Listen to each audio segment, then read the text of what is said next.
Hello friends, welcome to EC GATE 2017। I am Satya Vijay Tiwari. तो इसके पहले अपन ने वीडियो में क्या देखा था, नेटवर्क एनालिसिस की बेसिक फंक्शंस की डेफिनेशन देखी थी। चार्ज क्या होता है, करंट क्या होता है, वोल्टेज क्या होता है, पावर क्या होता है, एनर्जी क्या होती है, वर्क क्या होता है, कंडक्टिविटी, रजिस्टिविटी, ये सब मैं आपको पिछले वीडियो में बता चुका हूँ।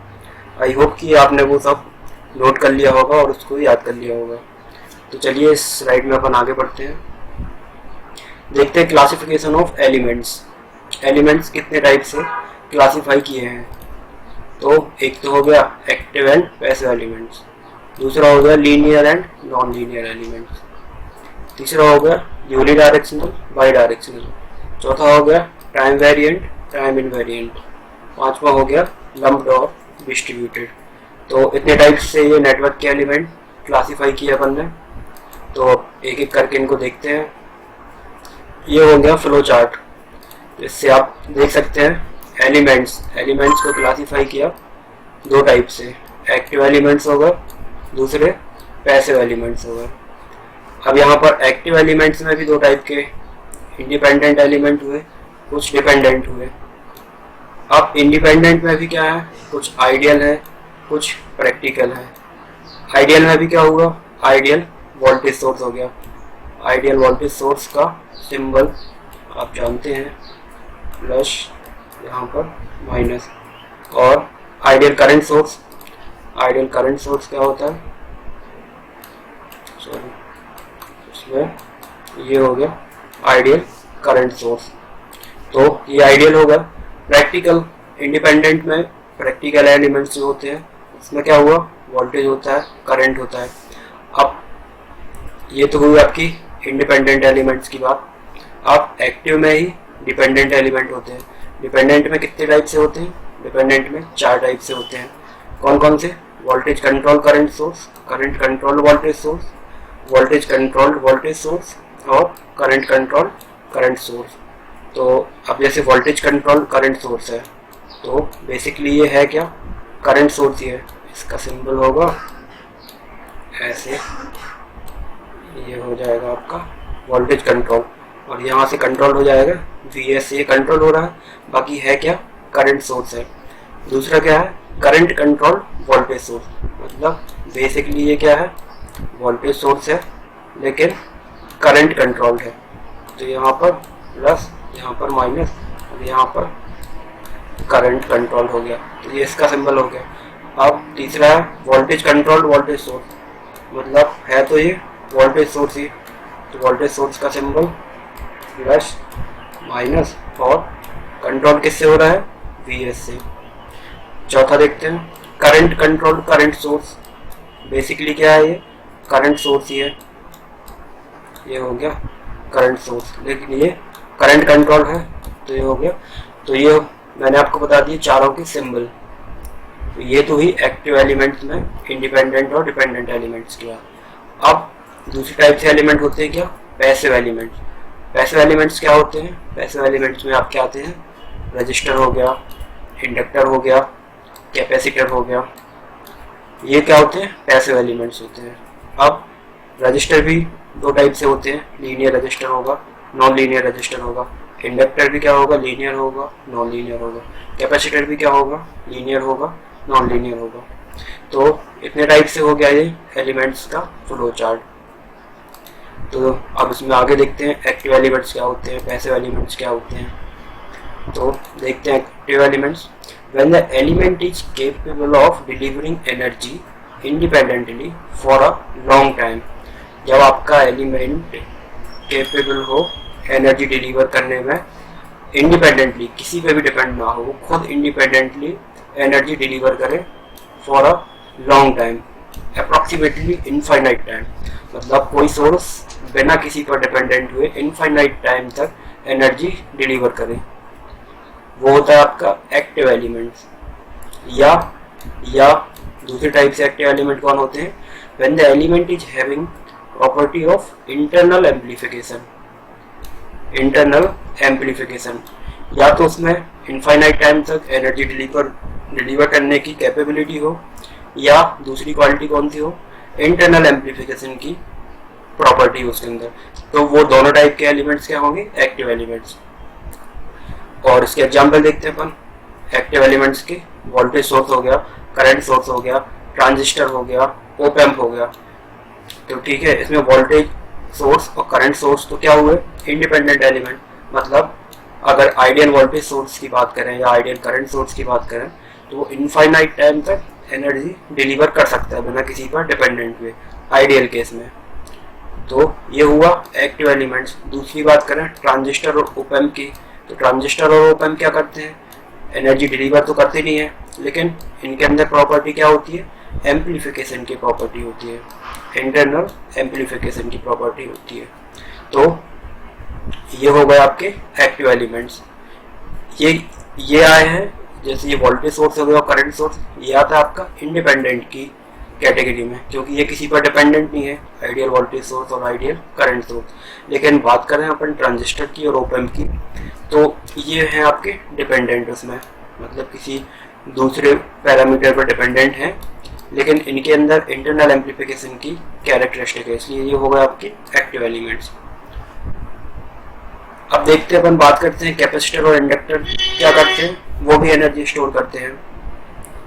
ड्यूरिंग डिस्चार्जिंग, जब कैपेसिटर डिस्चार्ज होता है, कैपेसिटर या inductor can deliver the energy independently for short time, तो वो भी एनर्जी डिलीवर करते हैं। कैपेसिटर जब डिस्चार्ज हो रहा है तो वो भी एनर्जी डिलीवर कर रहा है, लेकिन बहुत कम समय के लिए, शॉर्ट टाइम। तो आपका ये क्या है, ये एक्टिव एलिमेंट्स में नहीं आएगा, क्योंकि एक्टिव एलिमेंट्स में वही आएगा जो इनफाइनाइट टाइम तक एनर्जी डिलीवर करे या उसके अंदर इंटरनल एम्पलीफिकेशन की कैरेक्टरिस्टिक हो। तो कैपेसिटर और इंडक्टर आपकी क्या हुए, ना तो इनमें इंटरनल एम्पलीफिकेशन की कैरेक्टरिस्टिक होती है और ना ये इनफाइनाइट टाइम तक एनर्जी डिलीवर करते हैं, तो ये आपके एक्टिव एलिमेंट में नहीं होंगे। ये कौन से होंगे, पैसिव एलिमेंट्स में होंगे। देखते हैं पैसिव एलिमेंट्स क्या होते हैं। When the element is not capable of delivering energy independently, then the element is called as passive elements. मतलब कोई एलिमेंट एनर्जी डिलीवर करने में कैपेबल नहीं हो इंडिपेंडेंटली, तो वो होता है आपका पैसिव एलिमेंट्स। पैसिव एलिमेंट्स में रजिस्टर हो गया, बल्ब हो गया, ट्रांसफार्मर हो गया।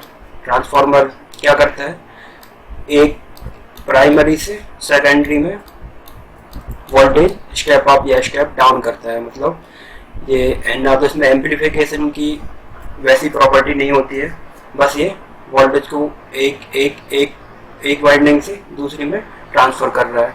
और पैसिव एलिमेंट्स में आपके आते हैं कौन कौन से, इंडक्टर भी आता है और कैपेसिटर भी आता है। तो ये हो गए आपके पैसिव एलिमेंट्स। व्हेन एलिमेंट्स, और दूसरी कैरेक्टरिस्टिक देखते हैं इसमें, when elements does not obey the Ohm's law, then the element is called as non linear resistor. अगर कोई एलिमेंट्स है और वो ओम्स लॉ को फॉलो नहीं कर रहा है तो वो आपका क्या हो जाएगा, नॉन लीनियर रेजिस्टर। अगर वो ओम्स लॉ को फॉलो कर रहा है तब वो हो जाएगा आपका क्या, लीनियर एलिमेंट्स। अब देखते हैं यूनिडायरेक्शनल एलिमेंट्स क्या होते हैं। When element property and characteristic depends on the direction of current, मतलब जब एलिमेंट की प्रॉपर्टी करंट की डायरेक्शन पर डिपेंड हो तब is called as unidirectional element. तो वो क्या होगा, यूनिडायरेक्शनल एलिमेंट। जैसे डायोड इसका एग्जाम्पल है यूनिडायरेक्शनल एलिमेंट्स का। ये हुआ कोई डायोड, यहाँ से मान के चलिए इसमें करंट फ्लो हो रहा है, ठीक है, तो डायोड क्या हो जाएगा, फॉरवर्ड वाइज में शॉर्ट सर्किट हो जाएगा, करंट इसमें फ्लो हो जाएगा। लेकिन इसी में अगर अपन बात करें डायोड के रिवर्स वाइज की, तो रिवर्स वाइज में डायोड क्या हो जाएगा, ओपन सर्किट हो जाएगा। मान के चलिए इस साइड से करंट इसमें फ्लो हो रहा है तो डायोड आपका ओपन सर्किट हो जाएगा, तो इसमें कोई करंट फ्लो नहीं होगा। तो मतलब ये करंट की डायरेक्शन पर डिपेंड कर रहा है, तो ये हो गया आपका यूनिडायरेक्शनल एलिमेंट। और इसी में बात करें अपन, मान के चलिए रजिस्टर की बात करें तो रजिस्टर में करंट या तो इधर से फ्लो हो या इधर से फ्लो हो, कोई इफेक्ट नहीं आता इसमें। तो ये हो गया आपका क्या, बाई डायरेक्शनल एलिमेंट। देखते हैं when the element property and characteristic independent of the direction of current, मतलब जब एलिमेंट की प्रॉपर्टी करंट की डायरेक्शन से इंडिपेंडेंट हो तो वो आ जाता है आपका किस कैटेगरी में, बाई डायरेक्शनल एलिमेंट। इसको बाइलेटरल एलिमेंट्स भी बोलते हैं। When elements obey the Ohm's law, then the element is called a linear resistor. बता चुका हूँ मैं। Every linear element should obey the bidirectional property. मतलब जितने भी linear elements होंगे उनमें bidirectional की property होनी चाहिए। Linear elements क्या होते हैं? जैसे ये अपना हो गया एक्सेस हो गई। linear elements ये जा रहा है, linear elements एक linear direction में जा रहा है, तो ये तो हुआ आपका लीनियर। अब बाई डायरेक्शनल क्या होता है? इस डायरेक्शन में भी जा रहा है ये, और नेगेटिव में ले अपन तो इस डायरेक्शन में भी जा रहा है, तो ये अब क्या हुआ? By directional elements. तो अपन ने क्या देखा? Every linear element should obey the by directional property. मतलब जितने लीनियर एलिमेंट्स होते हैं उनमें सब में बाई डायरेक्शनल की प्रॉपर्टी होती है, लेकिन इसका रिवर्स जरूरी नहीं है कि इसका रिवर्स भी सही हो। जैसे अपन देखते हैं दो सर्किट, इसमें करंट फ्लो हो रहा है ऐसे, तो इसका वी आई कैरेक्टरिस्टिक हो गई पॉजिटिव डायरेक्शन में ऐसे। दूसरा सर्किट लिया, इसमें करंट फ्लो हो रहा है ऐसे, इसकी कैरेक्टरिस्टिक हो गई ऐसे। तो ये क्या हो गया आपका? Linear elements. वोल्टेज और करंट एक लीनियर डायरेक्शन में जा रहे हैं, स्लोप कांस्टेंट है, तो ये हो गया लीनियर एलिमेंट। और लीनियर के साथ साथ ये क्या हुआ? बाई डायरेक्शनल भी है, क्योंकि ये पॉजिटिव में भी है और नेगेटिव में भी है।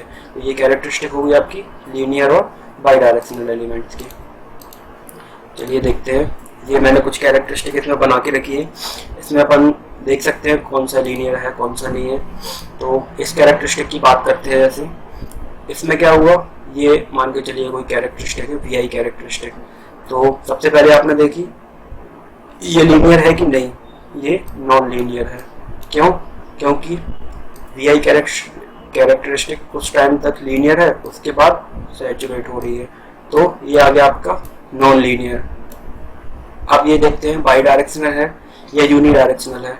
ये बाई यूनी डायरेक्शनल एलिमेंट्स है। क्यों? क्योंकि दोनों एक्सेस में इसका ग्राफ दोनों एक्सेस में अलग अलग हो रहा है, इसमें ऐसे हो रहा है और इसमें ऐसे हो रहा है, इसलिए ये हो गया आपका यूनी डायरेक्शनल। देखते हैं पैसिव एलिमेंट्स। तो पैसिव एलिमेंट्स में क्या होता है? जब V और I का रेशियो अगर पॉजिटिव है तब एलिमेंट्स होगा आपका पैसिव एलिमेंट्स। यहाँ पे भी देख सकते हैं V का नेगेटिव, I का नेगेटिव और V का नेगेटिव, तो यहाँ पे V और I का रेशियो क्या हो गया? पॉजिटिव हो गया, तो ये हो गया आपका कौन सा? Passive element. अगर वी आई का रेशियो नेगेटिव होता तो ये आ जाता आपका एक्टिव एलिमेंट्स की कैटेगरी में। इस ग्राफ में देख लेते हैं अपन V और I, इसमें क्या हो रहा है? सबसे पहले देखते हैं ये नॉन लीनियर एलिमेंट्स है। क्यों? क्योंकि ये सीधे जाके फिर सैचुरेट हो रहा है, तो ये हो गया आपका नॉन लीनियर एलिमेंट। ये बाई डायरेक्शनल एलिमेंट्स है। बाई डायरेक्शनल एलिमेंट्स क्यों है? क्योंकि दोनों डायरेक्शन में इसका जो ग्राफ है वो सेम है, तो ये हो गया आपका बाई डायरेक्शनल। और V और I का रेशियो चेक करते हैं तो पॉजिटिव आ रहा है इसमें, तो कौन सा हो गया? ये पैसिव एलिमेंट हो गया। इस ग्राफ की बात करते हैं, इसमें देखते हैं ये लीनियर है, दिख रहा है, बाई डायरेक्शनल है, दोनों डायरेक्शन में सेम है, बाई डायरेक्शनल भी है। उसके साथ साथ क्या है? ये एक्टिव एलिमेंट्स है, क्योंकि V और I का रेशियो नेगेटिव आ रहा है। इस ग्राफ की बात कर लेते हैं, इसमें क्या है? देखते हैं अपन, नॉन लीनियर है क्योंकि लीनियर नहीं है, इसमें यूनी डायरेक्शनल है क्योंकि डायरेक्शन इसकी अपोजिट क्वाड्रेंट में अलग अलग हो रही है। यूनी डायरेक्शनल एलिमेंट्स है, और यूनी डायरेक्शनल के साथ साथ क्या है? ये एक्टिव एलिमेंट्स है। एक्टिव एलिमेंट्स क्यों है? क्योंकि इस क्वाड्रेंट में अपन V और I का जो रेशियो देखते हैं वो क्या आ रहा है? नेगेटिव आ रहा है। इसमें V और I का रेशियो नेगेटिव आ रहा है, इसलिए ये कौन सा हो गया? Active elements. तो ठीक है फ्रेंड्स, ये तो हुई एलिमेंट्स के क्लासिफिकेशन की कुछ बात। तो इसके अगले वीडियो में मैं आपको KCL KVL ये सब बताने वाला हूँ। तो अगर ये वीडियो आपको अच्छा लगा हो तो उसको लाइक कीजिए, सब्सक्राइब कीजिए, और अगर कोई क्वेरी हो तो कमेंट कीजिए। Thank you friends.